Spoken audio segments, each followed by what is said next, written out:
Will Smith. Oh, yeah, I saw that one. And it's about how he's confronting one of his biggest career regrets. And get this, he's doing it through a music video. Interesting. I mean, what really strikes me is that he's choosing to be so public about it. You know? Yeah. Like using his art to kind of re-examine his past. Yeah, it's definitely a bold move. It really is. It Yeah. makes you wonder if he's trying to like reshape the narrative around his career. Right, exactly. So the article really focuses on his new single, Beautiful Scars. Oh, right. Yeah. It's part of his upcoming album based on a true story. Looking forward to that one. And are you ready for this? The regret that he's tackling? Turning down the role of Neo in The Matrix. Wow. The role that made Keanu Reeves a superstar. Yeah. You know, it's not just a song about missed opportunities, though. No, it's not. He actually created a whole Matrix-inspired music video, That's so cool. which is like a really smart way to visually represent that regret. Right. And he like transforms into Neo. He's Uh, got the trench coat, the sunglasses. Oh, that's all good. Big Sean is Morpheus, No way. offering the red and the blue pills. So cool. They even recreate scenes from the movie with martial arts and gunfights, but, you know, with like a Will Smith twist. I love it. That imagery is just so powerful. Mm-hmm. You know, by stepping into that role he once rejected, even if it's just for a music video, Yeah. it's almost like he's rewriting history in a way. Totally. Makes you think about what could have been. Oh, absolutely. There's this one line from Morpheus, played by Big Sean, Okay. that really stood out to me. He says, "Look, you've made some awesome career choices your whole life. There's only one you truly regret. Well, maybe two, but we're not going to focus on that one." Oh my God, that's brilliant. Like he had to sneak that in there. It's like a subtle nod to the Oscars incident last year, you know, with Chris Rock. But he's not naming it directly, which adds this whole other layer to the video's message. It's like he's acknowledging it without dwelling on it. Exactly. But here's the really interesting part. Right. Instead of choosing between the red pill and the blue pill, Smith takes both. Whoa, what do you think that means? I don't know. What do you think? Well, you know, I'm not sure it's necessarily a good thing. Taking both pills could be seen as like indecisive. Maybe he's still struggling with these different parts of himself. I see it as a message of hope.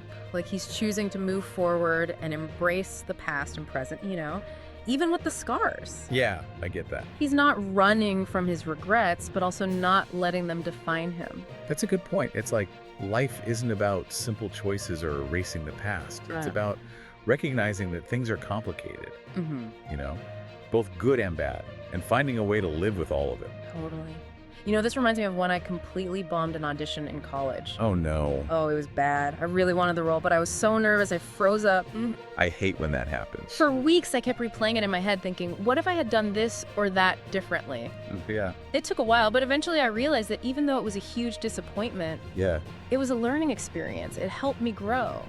Yeah, I feel like Smith's video is kind of tapping into that same idea. Totally. Like, our regrets, even the really painful ones, they can shape who we become. And the fact that he uses the Matrix as the framework for all of this adds a whole other layer. Right, the film itself is all about choice and destiny and the nature of reality. Yeah. By parodying it, Smith could be commenting on how our perceptions, especially in the public eye, can shape our destinies. Right, like how we create our own narratives. Exactly. Especially for someone like Smith, whose life has been so public. Absolutely. The stakes are definitely higher for him. It's a fascinating look at artistic ownership and how we see things. So we've talked about the music video, but the article also mentions he's releasing a new album. Oh yeah, I can't wait. His first new album in over 20 years. Wow. That's a big deal. It's called Based on a True Story, and it drops in March. Okay, mark your calendars, everyone. This feels huge EE for his career, especially considering all that's happened lately. Yeah, he's been through a lot. This album could be how he processes those experiences, how he shares his insights and vulnerabilities with everyone. I bet you're right. Through music, no less. The article mentions that it will include previously released tracks like You Can Make It, Work of Art, and Tantrum with Joyner Lucas. Okay, yeah, I've heard those. Those titles alone suggest some serious themes: resilience, creative expression, managing emotions. Do you think there's like an overarching story he's trying to tell? Like a narrative running through the album? I think so, yeah. I'm intrigued. It makes you wonder what's he gonna say. I'm ready to find out. It's like we're getting a whole musical autobiography from... Right. And remember, he's always been super open about his life. Yeah. You know, sharing his experiences through music and interviews. But to have it all laid out like this in an album, Yeah. it just takes it to a whole new level. Absolutely. Like we're getting this deep introspection, maybe even vulnerability. And especially with how his career has been going lately. Yeah. This could be a major turning point for him. He's gotten a lot of criticism, but he's also shown that he's willing to learn and grow. Yeah. So could this be his way of like taking back control of his story, Right. reconnecting with people in a more genuine way? That's the big question, isn't it? Yeah. Is this like real self-expression and growth, or is there some, image rehab going on? It's probably a bit of both, honestly. Yeah. But that's what makes it so interesting. Exactly. We're seeing this artist, grappling with his past, trying to understand it all through his work, and he's letting us come along for the ride. And some of the song titles are pretty telling. Oh, yeah. Like what? Well, besides the ones we already mentioned, there's like Forgive Me, Lost and Found, even one called The Price of Fame. Sounds heavy. It seems like he's going deep into these themes of redemption and accountability. Yeah. The burdens of fame.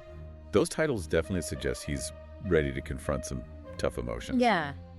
He's not running away from the hard stuff. No. It's like he's using it all, as fuel for his art.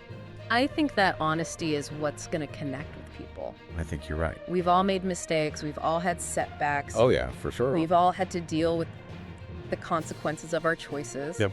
And seeing someone like Will Smith, who we often think of as, this larger-than-life figure, Right. confronting those same struggles so publicly, Yeah. it's relatable. It is, and it's kind of inspiring, too. Yeah. Like, even those who seem to have it all figured out, they still mess up. Yeah. They still have those internal battles. It's all part of being human. Right. And the album also has some more upbeat tracks, Okay, good. like Rise Above and Second Chances. I like that. It's not all doom and gloom. There's hope there and resilience. That's definitely more Will Smith. Exactly. He always bounces back. Yeah, she does. It makes me wonder how different people are going to react to this album. Yeah, good point. Some might be skeptical, think it's just a PR stunt. Right. Others might see it as real growth and self-reflection. And then some people will just enjoy the music, not even think about all this stuff. Yeah, that's true. It's like he's created this Rorschach test for his listeners. That's a good way to put it. People are going to see what they want to see, what they're ready to see. Yeah, and that's what makes it so interesting. Right. It makes us think, it challenges us, It does. it makes us confront our own biases. I love that. This deep dive has really made me think. Me too. It started with a music video, but now it's this whole discussion about regret, redemption, the power of art. Yeah, Art can be so much more than just entertainment. right. It's like a mirror showing us ourselves, a window into other people's lives. Yeah. And it can be a way to grow, both personally and as a society. And Will Smith seems to be doing all of that with this new project. He is. It's a bold move, that's for sure. It is. We'll have to wait and see what the impact is. Yeah. But it's definitely an artistic journey worth paying attention to. Absolutely. Well, it feels like we've gone pretty deep on this one. Yeah, we've covered a lot of ground. And, it feels like we're left with more questions than answers. That's how it is sometimes, right? Yeah. Especially with art that really pushes the boundaries. Yeah. It sparks debate, it makes you think, For sure. and ultimately it's up to the audience to figure out what it all means. So let's recap. We started with this music video that's like a visual representation of regret. Right. Then there's this upcoming album that seems really personal, dealing with redemption and resilience. And we talked about how this all fits into his career, the controversies he's faced. It's a lot to take in, for sure. And it's all happening right now. Right in front of us. He's not hiding from anything. He's using his art to be part of the conversation. Yeah, he's shaping the narrative. Maybe even redefining his whole legacy. Possibly. So what do you think is the most interesting part of all this? What's the biggest takeaway for you? I think it's the idea of using art to reflect and grow as a person. We often think of art as entertainment, escape, Yeah. but it can also be a way to process things, deal with difficult emotions, Right. and ultimately change ourselves. And when that process is shared so publicly. It can be really powerful. That's a really good point. It's Yeah. not just about Will Smith, the celebrity. No, it's not. It's about everyone, making mistakes, dealing with the fallout, and finding a way to move on. And the Sure. fact that he's being so open about it, Yeah, using his art to explore these themes, that's what makes it so compelling. it reminds us that even people who seem to have it all together, They still have doubts. They still regret things. Oh, absolutely. You still need redemption. It makes them human, you know? Yeah. Makes them relatable. It makes it easier to understand them. For sure. So, to everyone listening, as you check out this new music video and listen to the album, Yeah. think about these questions. Is this real? Is it a PR move, or both? Good question. How does his exploration of regret and redemption connect with your own experiences? Yeah. And what does it all say about the power of art to tell stories, change minds, and connect us as human beings? Lots to think about. We want to hear your thoughts. Let us know what you think. Until next time. Keep diving deep.